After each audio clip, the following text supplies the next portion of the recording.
কৃষ্ণ পৰম শ্ৰদ্ধাৰ বাপ বান্ধৱ আই মাতৃ সমস্ত আপোনাসব সমস্তলৈকে প্ৰণিপাত জনাইছোঁ। আমি ধাৰাবাহিকভাৱে আগবঢ়াই অহা শ্ৰীমদ ভাগৱত আৰু আলোচনাৰ দশম খণ্ডটিলৈ আপোনাসবৰ সকলোৰে ওচৰত উপস্থিত হৈছোহি। যোৱা খণ্ডটিত প্ৰথম স্কন্ধ প্ৰথম অধ্যায়ৰ ব্যাস নাৰদ সংবাদৰ দেৱৰ্ষি নাৰদে দাসীৰ পুত্ৰ হৈও ভকতিৰ প্ৰভাৱত কেনেকৈ মহাভক্ত নাৰদ হিচাপে জন্ম হ'ল তাৰ কথা ব্যক্ত কৰিলে। আজি তাৰ পিছৰ পৰা আৰম্ভ কৰিব বিচাৰিছোঁ। কৃষ্ণ কৃষ্ণ শংকৰ গুৰু হৰি ৰাম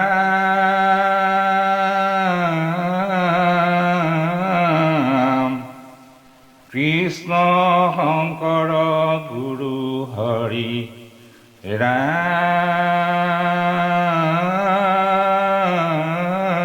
ৰাম ৰাম ৰাম সকল নিগম কল্পতৰু তাৰ ফল মহা ভাগৱত শোকমুখে আহি ভূমিত ভৈলা বিদিত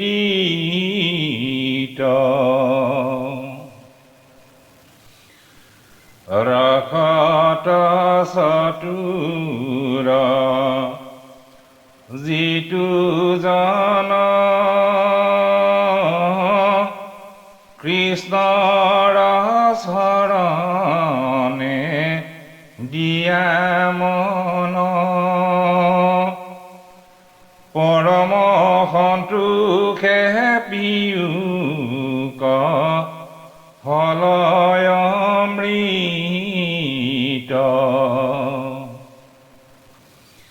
ৰাম পৰম সন্তোষে পিয়ুক ফলয় অমৃত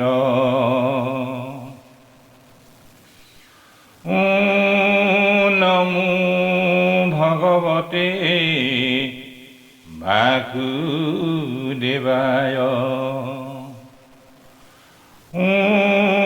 নমো ভগৱতে বাসুদেৱায় ওম নমো ভগৱতে বাসুদেৱায়। কৃষ্ণ পদ ভকতিৰ প্ৰভাৱক হন্তেয় ভূত ভৈলৈ অৱতাৰ মই শুয়া দাসী সুত মহাহৰি প্ৰসাদেত হৰিলো ঘোৰ মায়া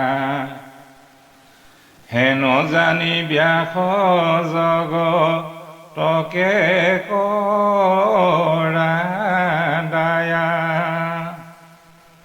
ভকতিৰ প্ৰভাৱ কহন্তে অদভূত ভৈলো অৱতাৰময়ী শুয়া দাসী সুত মহাহৰি প্ৰসাদে তৰিলো ঘোৰ মায়া হেন জানি ব্যাস জগতকে কৰা দায়া।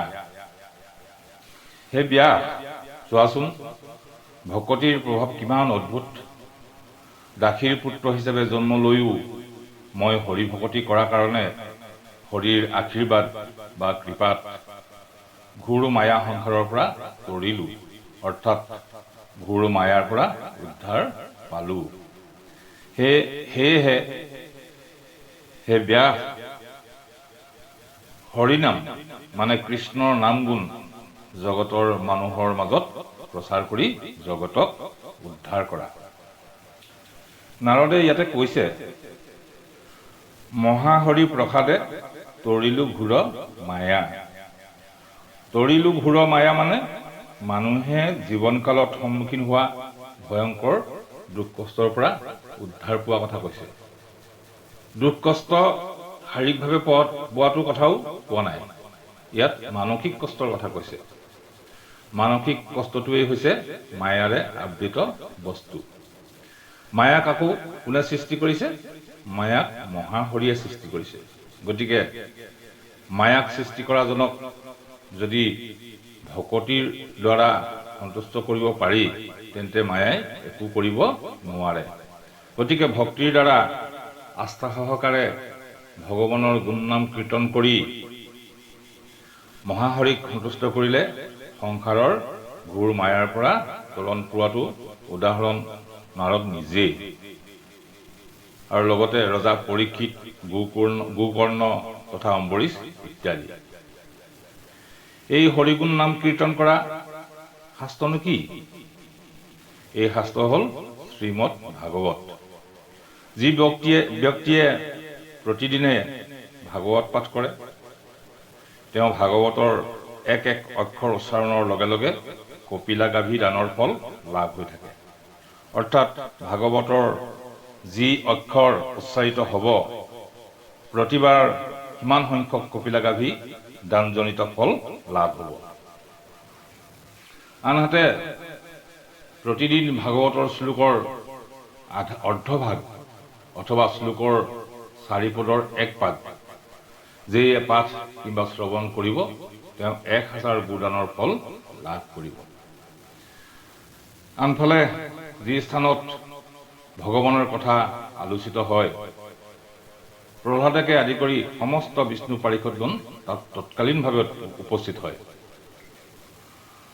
শ্ৰৱণ কীৰ্তনৰ উপৰিও যি মনুষ্যই ভাগৱত কলেবৰ কল্পনা কৰি শ্ৰীমদ ভাগৱত উপাসনা কৰে, তেওঁৰ ওপৰত কলিৰ কোনো প্ৰভাৱ নপৰে।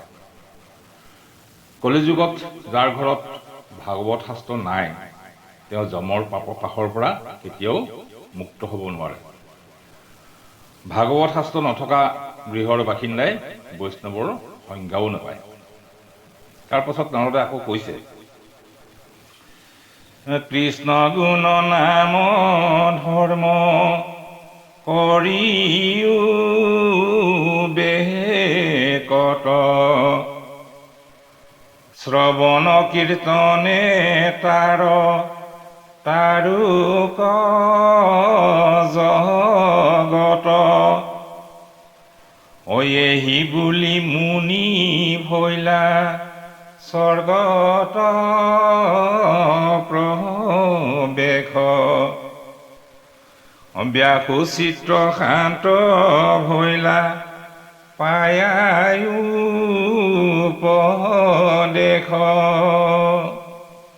হে ব্যাস, তুমি কৃষ্ণৰ নাম গুণ ধৰ্ম প্ৰকাশ কৰা, যাতে সেই গুণ নাম শ্ৰৱণ কীৰ্তন কৰি জগতৰ মনুষ্যসকল উদ্ধাৰ হয়। এই বুলি কৈ মহৰ্ষি নাৰদ স্বৰ্গলৈ প্ৰস্থান কৰিলে, আৰু ব্যাসদেৱেও উপদেশ পাই চিত্তত শান্তি অনুভৱ কৰিলে।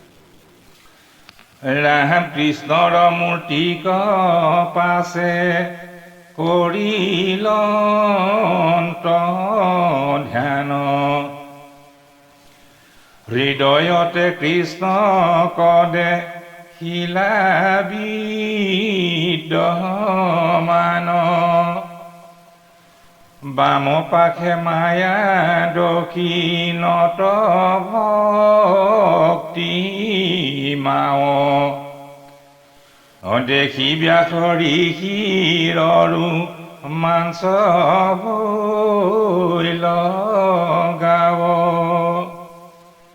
কৃষ্ণৰ মূৰ্তিক পাছে কৰিলন্ত ধ্যান, হৃদয়তে কৃষ্ণক দেখিলা বিদ্যমান, বাম পাখে মায়া দক্ষিণত ভক্তি মাৱ, দেখি ব্যাস ঋষিৰ ৰোমাঞ্চ ভৈল গাৱ। ব্যাসদেৱে কৃষ্ণৰ মূৰ্তি কল্পনা কৰি ধ্যানত মগ্ন হ'ল আৰু হৃদয়ত তেওঁ দেখিলে যে কৃষ্ণৰ বাওঁফালে মায়া আৰু দক্ষিণ ফালে অৰ্থাৎ সোঁফালে ভক্তিমা। সেই দৃশ্য দেখি ব্যাস ঋষিৰ শৰীৰ ৰোমাঞ্চিত হৈ গ'ল। ৰাম মায়ায়ে বান্ধন্ত ভক্তি মাতৃ মেলাবন্ত, দুই হানু মধ্যস্থ ভাৱে অয়াসা ভগৱন্ত, বন্ধৰ মুখৰ হেতু দেখি ব্যাস ঋষি, ভাগৱত শাস্ত্ৰ পাছে কৰিলা ঋষি। মায়ায়ে বান্ধন্ত ভক্তি মাতৃ মেলাবন্ত, দুইহানো মধ্যস্থভাৱে আছা ভগৱন্ত, বন্ধৰ মুখৰ হেতু দেখি ব্যাস ঋষি, ভাগৱত শাস্ত্ৰ পাছে কৰিলা ঋষি। ইয়াত মায়ায়ে বান্ধন্ত বুলিছে। এতিয়া কথা হ'ল মায়া মানে কি বা কাক বোলে, ই কি বান্ধে? মায়া হ'ল এক প্ৰকাৰৰ শক্তি যি আমাক বা মানুহক এই জড়জগততে আবদ্ধ কৰি ৰাখে, অৰ্থাৎ বান্ধি ৰাখে।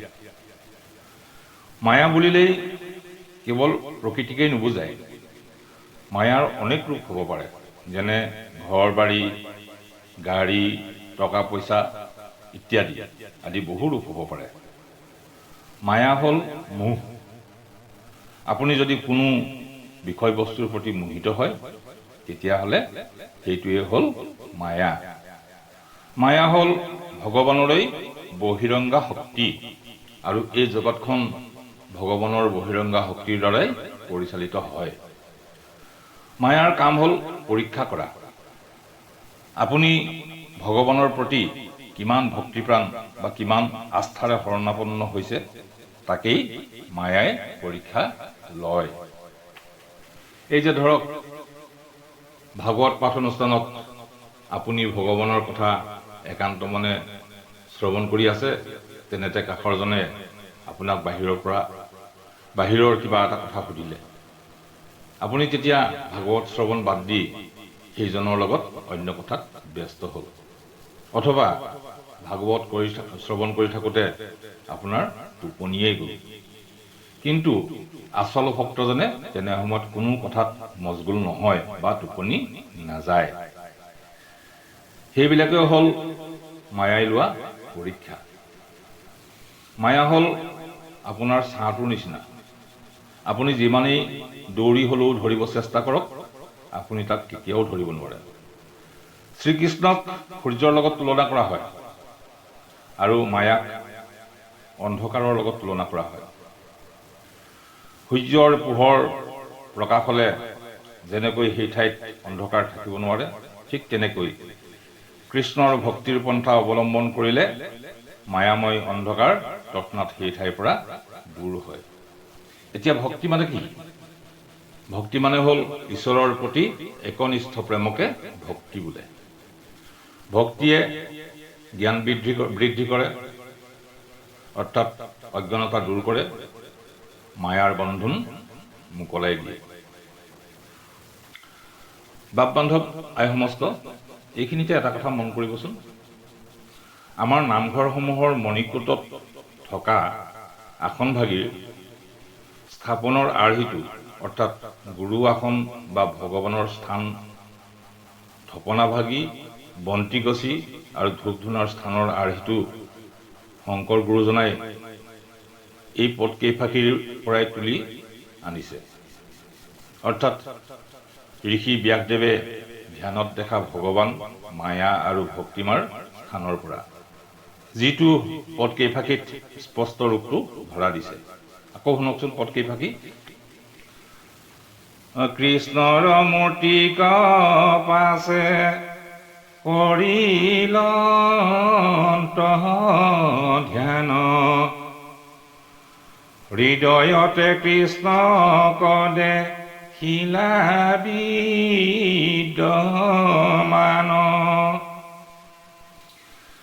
বাম পাশে মায়া দক্ষিণত ভক্তি মাও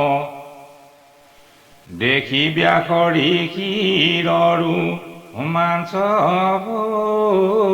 লগাও মায়ায়ে বান্ধন্ত ভক্তি মাতৃ মেলাবন্ত দুই হানু মধ্যস্থ ভাৱে হৈয়াছা ভগৱন্ত বন্ধৰ মুখৰ হেতু দেখি ব্যাসৰি ভাগৱত শাস্ত্ৰ পাছে কৰিলা হৰিষি অৰ্থাৎ ব্যাসদেৱে ধ্যানত ভগৱানৰ বাওঁফালে মায়া দক্ষিণত অৰ্থাৎ সোঁফালে ভক্তি মাতৃক আৰু সোঁমাজত ভগৱানক দেখিলে। গতিকে নামঘৰৰ মণিকূটৰ থপনা অৰ্থাৎ ভগৱানৰ আসনৰ বাওঁফালে ধূপ ধূনা দিয়া দেখা যায়। অৰ্থাৎ সেইটো স্থান মায়াৰ স্থান। মায়া অস্পষ্ট, ধুঁৱলি কুঁৱলী। সেয়েহে সেই দিশটো ধূপ ধূনাৰে ধুঁৱলি কুঁৱলী কৰি মায়াৰ প্ৰতীক হিচাপে ধৰা হয়। আকৌ থপনাৰ মানে ভগৱানৰ দক্ষিণত অৰ্থাৎ সোঁফালে বন্তি অৰ্থাৎ প্ৰদীপ ৰখা হয়। প্ৰদীপ ভক্তিৰ প্ৰতীক, যি আমাক জ্ঞান দিয়ে, যি জ্ঞানে আমাক অন্ধকাৰৰ পৰা পোহৰলৈ নিয়ে, মায়াৰ বন্ধনৰ পৰা মুক্তিৰ পথলৈ নিয়ে। ব্যাসদেৱে ভগৱানৰ এই ছবিকে বন্ধন আৰু মুক্ষৰ কাৰণ বুলি বুজি পাই আনন্দমনে ভাগৱত ৰচনা কৰিলে। ৰাম পৰম ৰহস্য মহা ভকতিৰ পন্থ শোকক পঢ়াইলা ইটো ভাগৱত গ্ৰন্থ প্ৰথম স্কন্ধৰ 6 অধ্যায়ৰ তথা গৈল ব্যাস নাৰদহং বাদ ইটো কথা। পৰম ৰহস্যযুক্ত মহাভক্তিৰ পন্থা বৰ্ণিত এই ভাগৱত শাস্ত্ৰ ব্যাসদেৱে তেওঁৰ পুত্ৰ শুকদেৱক পঢ়ালে আৰু প্ৰথম স্কন্ধৰ ব্যাস নাৰদ সংবাদৰ অধ্যায়টো ইমানতে সামৰণি পৰিল বুলি সুতমুনিয়ে সৌনকাদি ঋষিসকলক ক'লে। ইয়াৰ পিছত শংকৰ গুৰুজনাই লোকসকলক সম্বোধি কিছু উপদেশ দি কৈছে। শুনা সভাসদ পদ মহাভাগৱত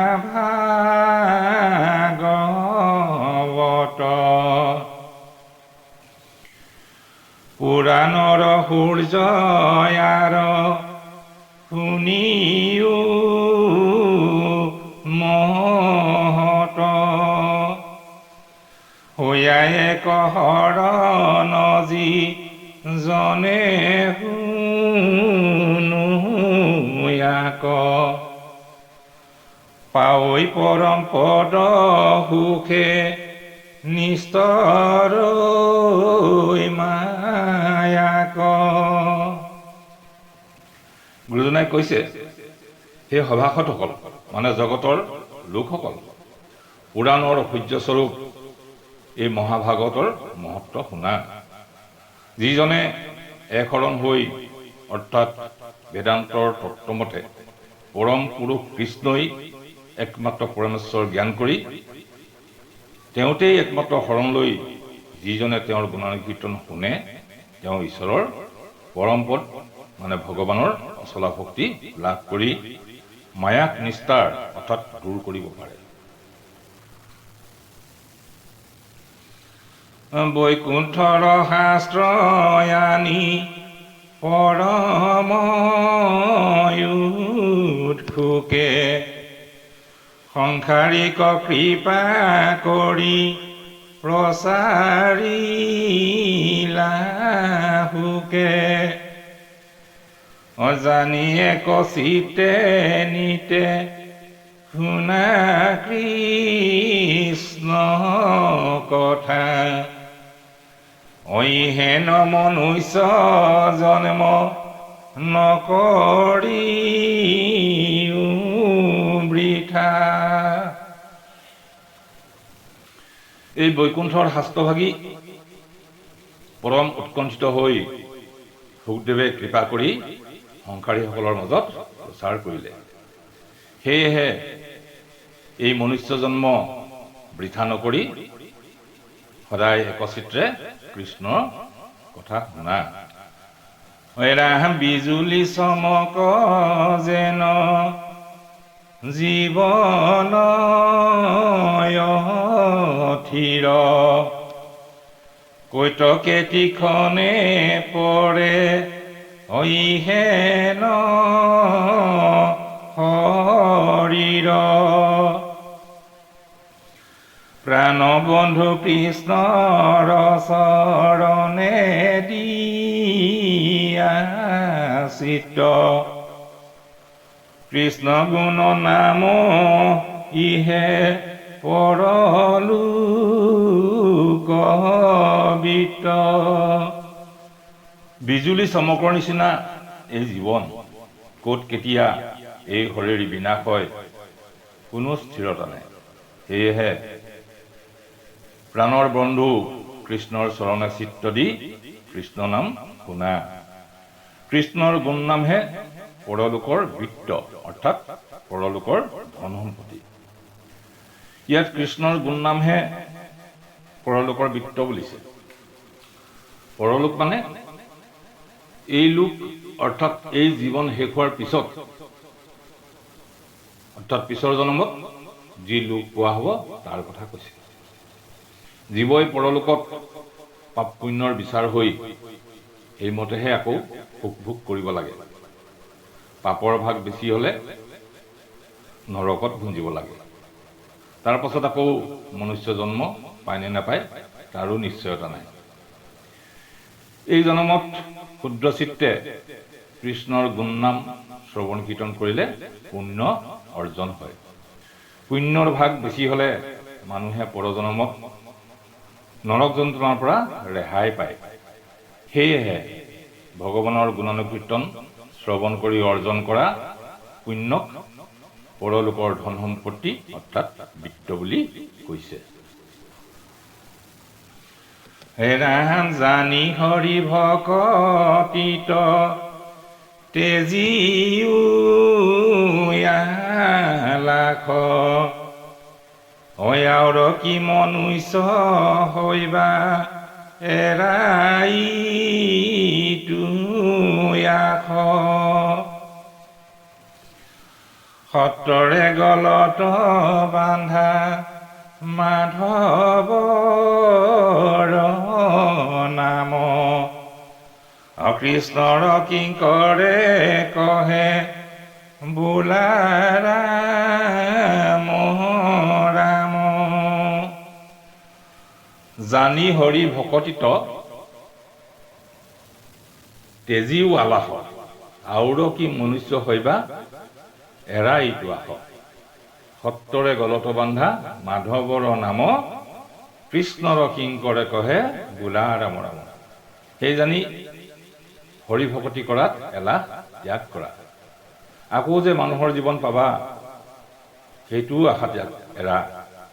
গতিকে ততালিকে মাধৱৰ অৰ্থাৎ কৃষ্ণৰ নাম গলত বান্ধা। অৰ্থাৎ সকলোতকৈ মূল্যৱান সম্পদ মানুহে যেনেকৈ গল মানে ডিঙিত ধাৰণ কৰে তেনেকৈ পৰম মুক্তিদাতা কৃষ্ণৰ নাম শ্ৰৱণ কীৰ্তন অভ্যাস কৰিব কৈছে। আৰু সেই বুলি কৃষ্ণৰ কিংকৰ শংকৰে উপদেশ দি ৰাম ৰাম বুলিছে। কি বুলি কৈছে? যে সত্তৰে গলত বান্ধা মাধৱৰ নাম, কৃষ্ণৰ কিংকৰে কহে বোলা ৰাম ৰাম। কৃষ্ণ বাপ বান্ধৱ ভকত বৈষ্ণৱবৃন্দ, আজিলৈ পাঠ আৰু আলোচনা ইমানতে সামৰিলোঁ। আপোনাসৱ সকলোকে প্ৰভু ভগৱন্তই কৃপা কৰক, ভালে ৰাখক, তাৰ বাবে প্ৰভু ভগৱন্তৰ ওচৰত প্ৰাৰ্থনা জনাইছোঁ। ঔ হৰি ঔ ৰাম। শ্ৰীমন্ত শংকৰ হৰি ভকতৰ জানা যে নকল্পতৰু, তাহান্ত বিনাই নাই নাই নাই মই আমাৰ পৰম গুৰু। ৰাম তাহান্ত বিনাই নাই নাই নাই আমাৰ পৰম গুৰু। কৃষ্ণ ঔ হৰি ঔ ৰাম কৃষ্ণ।